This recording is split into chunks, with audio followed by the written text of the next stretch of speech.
Hi and welcome back to another video here at Snow Queen's Tech. As promised, today we're going to be looking at the Soundcore Select Pro and taking a more in-depth look at them. But before I start, I just wanted to give a big shout out and a big thank you to everyone who's liked, shared, subscribed and taken the time out to give me some feedback via the comments section. That's all really helpful and really supports the channel. So a really big thumbs up and thank you for that. Now I'm going to be looking at, as I said, the Soundcore Select Pro. But I'm going to be doing it in a series of videos to compare it to other speakers, test it out thoroughly, and also do a water test on it, which I will be doing in another follow-up video. So there are going to be various parts for you to look at of this review. So I'm just going to pop them on for you now, and I have already got them paired up in party mode. Now I did say previously in my unboxing video that this was practically the Motion Boom with lights. Yes, it does look like the Motion Boom. Yes, it does have lights, but there are some differences to this speaker. Now, I have recently been in contact via email with Soundcore, and today they have confirmed that the titanium drivers, which are currently in the Motion Boom, are not in the Select Pro. So these ones here are not titanium drivers. So, as I wasn't aware of this when I initially got these, I will be doing a follow-up sound comparison between these and the Motion Boom, because I was thinking to myself, well, what's the point, because they're pretty much the same speaker, one with lights, one without, but it turns out there are these differences. As I've said in my comments section, these also don't do true wireless stereo. So if you're a fan of stereo sound, these don't do that. But they do have a party cast mode where you can pair up to 100 of these if you have the budget to do so. So you can technically pair them together. They will be nice and loud, but it just won't be stereo sound. Again, these are IPX7 as well. They are water resistant. These have got pretty much the same body as well as the Motion Boom. So you can see it's all hardy plastic with rubber trim. And again, the passive radiators and things. Nice and hardy. I wouldn't like to push these in though.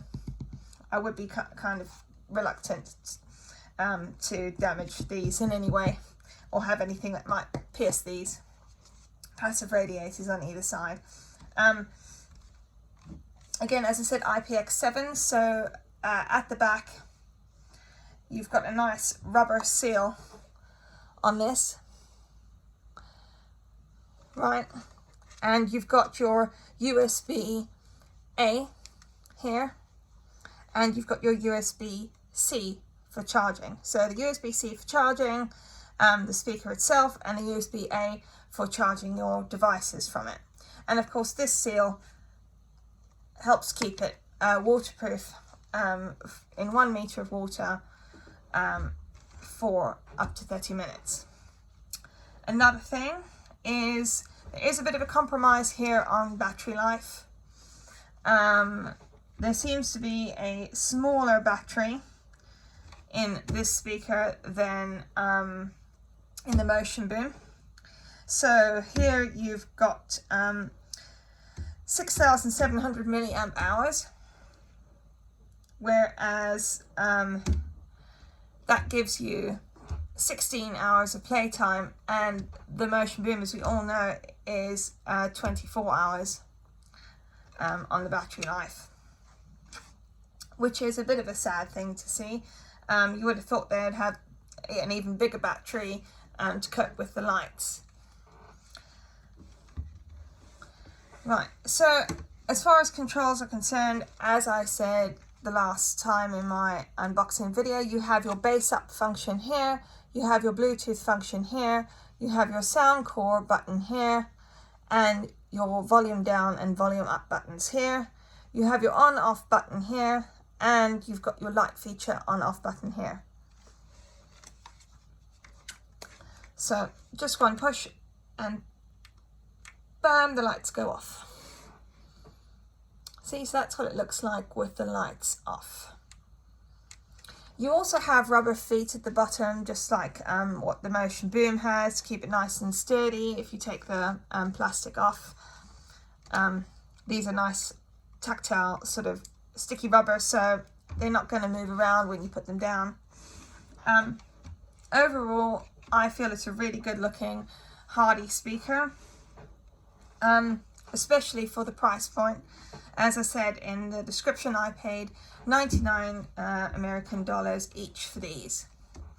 They are 30 watts each, so you're paying for a 30 watt speaker.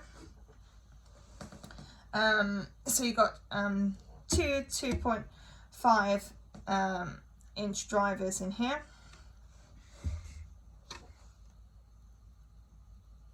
As you can see.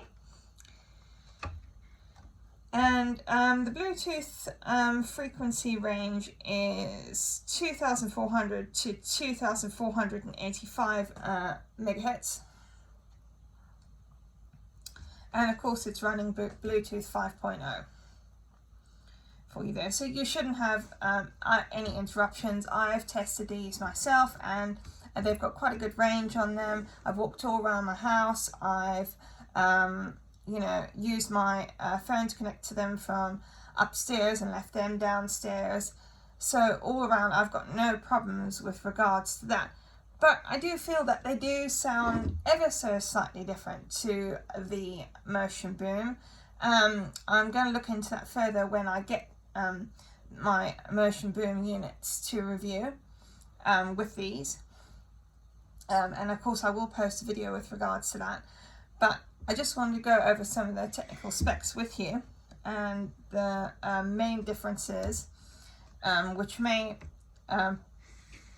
make a difference to you with regards to what your buying choice is going to be.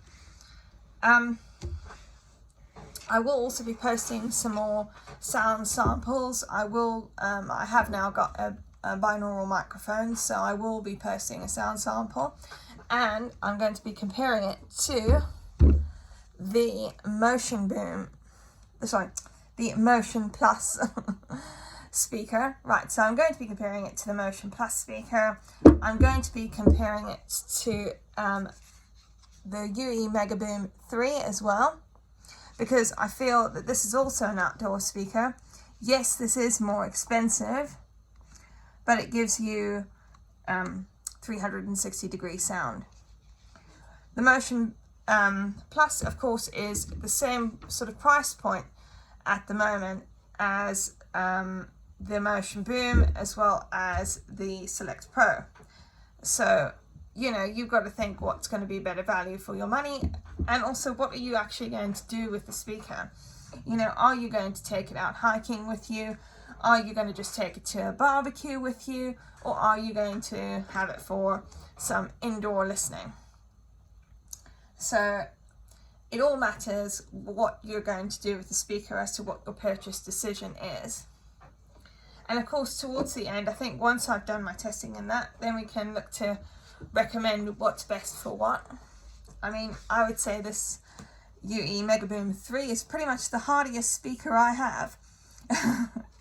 So we'll see how this compares sound-wise to two of these, because don't forget this is approximately 150 British pounds with its charging stand.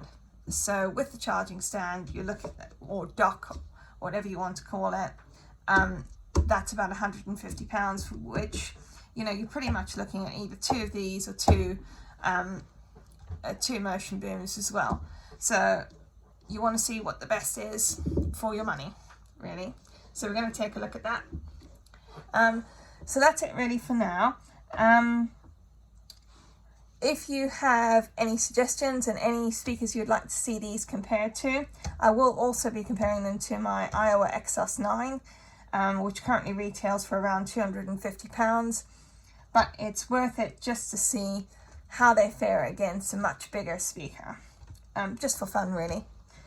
So let me know what you'd like to see compared to these, and I'll get back to you in the comments and make some more content. So goodbye for now. Thank you for watching, and thank you for liking, subscribing and commenting, and I'll see you in the next one.